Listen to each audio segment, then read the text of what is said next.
2026년 7월 23일 미국 오클라호마주 오하소의 한 주택에서 43세의 소셜미디어 인플루언서 사라 길슨이 그녀의 남편 제레미아 숀 더피에 의해 총격 살해된 후 더피 역시 스스로 목숨을 끊는 사건이 발생했습니다. 사라 길슨은 틱톡 등에서 수만 명의 팔로워를 보유하고 헤어스타일 관련 콘텐츠를 공유하며 활발하게 활동하던 인플루언서였습니다.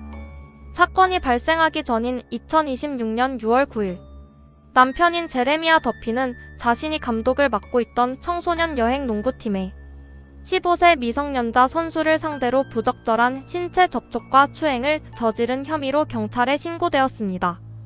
이 범행 현장은 다른 팀의 코치에 의해 목격되었으며 피해자의 어머니는 즉시 경찰에 고소장을 제출하고 더피를 상대로 접근 금지 명령을 신청했습니다. 오클라호마주 오하소 경찰은 더피가 오세이지 부족의 일원이며 범행 장소가 부족 영토 내에 해당한다는 점에 따라 사건 관할을 연방검찰청으로 이송했습니다. 경찰로부터 남편의 미성년자 추행 혐의를 통보받은 사라 길슨은 이튿날인 6월 10일 법원에 긴급보호 명령을 신청했습니다. 법원은 이를 수용하여 제레미아 더피에게 주택에서 퇴거하고 사라 길슨으로부터 100야드 이내로 접근하지 말 것을 명령했습니다. 이후 사라 길슨은 이혼 소송 절차를 공식적으로 밟기 시작했습니다. 2026년 7월 11일 사라 길슨은 자신의 틱톡 계정에 짧은 영상 하나를 게재했습니다. 해당 영상은 당시 소셜미디어에서 유행하던 다큐멘터리 인터뷰 형식을 차용한 트렌드였습니다. 그녀는 영상 자막을 통해 곧 이혼하게 될 남편이 소아해자라는 사실을 방금 알게 되었으며 이에 대한 다큐멘터리가 출시될 때를 대비하고 있다는 내용을 공유했습니다. 이 영상은 게시된 이후 수천만 회의 조회수를 기록하며 전 세계적으로 급격히 확산되었습니다. 영상 게시로부터 12일이 지난 7월 23일 밤 11시 16분경 오클라호마주 털사 카운티에 위치한 사라 길슨의 자택에서 강력 사건이 발생했습니다. 당시 긴급신고센터 접수원은 수화기 너머로 한 여성이 비명을 지르며 우는 소리를 들었고 직후 총성으로 추정되는 굉음이 울린 것을 확인했습니다. 긴급신고센터에서 즉시 전화를 다시 걸었으나 연결되지 않았고 잠시 후 자택 내부에 있던 사라 길슨의 미성년자 아들이 이웃집으로 도망쳐 의붓아버지가 어머니를 총으로 쐈다는 내용으로 다시 신고했습니다. 현장에 출동한 오하소 경찰청 소속 경찰관들은 집안 내부에서 머리에 총상을 입고 사망한 사라 길슨과 제레미아 더피의 시신을 발견했습니다.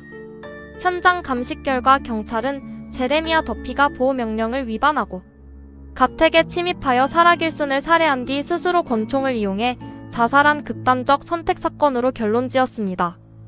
사건 직후 사라 길슨의 전 남편인 라일 랜더스는 법원에 제레미아 더피의 상속인들이 사라 길슨의 유산에 접근하지 못하도록 차단하는 소송을 제기했습니다.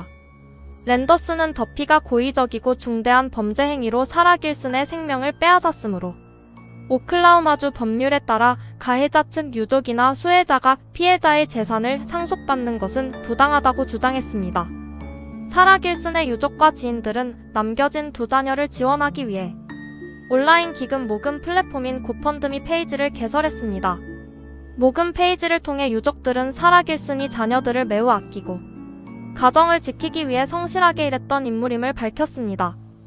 현지 경찰은 이번 사건을 전형적인 친밀한 관계 내 폭력 및 보호명령 이행 과정에서의 치명적 보복범죄로 보고 구체적인 침입 경로와 총기 입수 경위를 지속적으로 조사했습니다. 오클라호마 법원의 기록에 따르면 사라 길슨이 취득한 법적 보호명령의 유효기간은 2026년 8월 24일까지로 설정되어 있었습니다. 과거 2021년 9월에도 사라 길슨은 제레미아 더피를 상대로 긴급보호명령을 신청한 기록이 존재하였으나 당시에는 본인이 청문회에 출석하지 않아 기각 처리된 바 있습니다. 제레미아 숀 더피는 만 48세로 범행 당시 소셜미디어와 지역 스포츠 커뮤니티에서 활동하던 인물이었습니다. 미성년자 추행 신고 접수 당일 더피는 현장에서 도주하였으며 경찰의 추적을 피해 다녔던 것으로 밝혀졌습니다. 연방검찰청으로 이송된 사건의 범죄 혐의명은 미성년자에 대한 음란 추행 행위 및 강제 추행 혐의였습니다. 사라 길슨이 올린 영상은 2200만 회 이상의 조회수를 기록하며 급속도로 유포되었고, 이는 피해자에게 상당한 심리적 압박으로 작용했을 가능성이 제기되었습니다. 사건 당일 현장에서 긴급신고센터에 최초 신고를 감행한 미성년자. 자녀는 오하소 경찰에 의해 임시보호 조치에 처해진 뒤 사건과 무관한 다른 친권자에게 안전하게 인계되었습니다. 전 남편 라일 랜더스가 털사 카운티 법원에 제출한 서류에 따르면 사라 길스는 별도의 유언장을 남기지 않은 채 갑작스럽게 사망하였습니다. 오클라호마주 법률에 명시된 슬레이어 규정에 의거하여 타인의 생명을 고의로 앗아간 살인 가해자 및 그의 상속인은 피해자의 자산에 대한 권리를 주장할 수 없습니다. 사라 길슨의 자산은 오클라호마주 털사 카운티 내에 위치한 개인 소유, 부동산과 금융 자산 등으로 구성되어 있는 것으로 확인되었습니다. 지역 사회와 소셜미디어 이용자들은 피해자 자녀들을 돕기 위한 모금 운동에 동참하였으며 고펀드미를 통해 모인 전액은 자녀들의 양육비와 교육비로 사용될 예정입니다.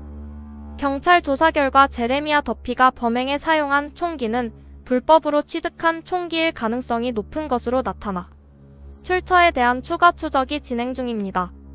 미국 질병통제예방센터의 통계에 따르면 전체 강력범죄 피해자의 약 20%가 이와 같은 친밀한 파트너 관계의 폭력으로 인해 사망하는 것으로 집계됩니다. 법조계 전문가들은 이번 사건이 가해자의 범죄 사실이 대중에 폭로된 이후 분노가 극에 달해 발생한 전형적인 보복성 범죄의 형태를 띠고 있다고 분석했습니다. 사라 길스는 생전에 미용사로 근무하며 생계를 유지해왔고 자녀들에게 더 나은 삶을 제공하기 위해 주말에도 쉬지 않고 일해왔던 것으로 알려졌습니다. 오하소 경찰청 대변인은 정례 브리핑을 통해 보호명령 제도의 실효성을 제고하고 피해자 보호 체계를 강화하기 위한 제도적 보완이 시급함을 밝혔습니다. 연방수사당국은 제레미아 더피의 과거 행적을 전수조사하여 타주에서도 유사한 미성년자 대상 범죄 혐의가 있었는지 여부를 추가로 검토하고 있다고 발표했습니다. 이 사건은 온라인 폭로가 가져오는 파장과 사법당국의 피해자 보호 조치 사이에 존재하는 시차 및 공백을 극명하게 드러낸 사례로 평가받고 있습니다. 오클라호마주 경찰청은 피해자의 금융 거래 내역 및 통신 기록을 전수 분석하여 구체적인 범행 계획 수립 시점을 규명하는 데 총력을 기울이고 있다고 공식 발표했습니다. 사라 길슨의 유족 대리인은 법정 대리인 자격을 통해 가해자 측 상속인들이 제기할 수 있는 모든 재산상 권리 주장을 무효화하기 위한 서류 접수를 마쳤습니다.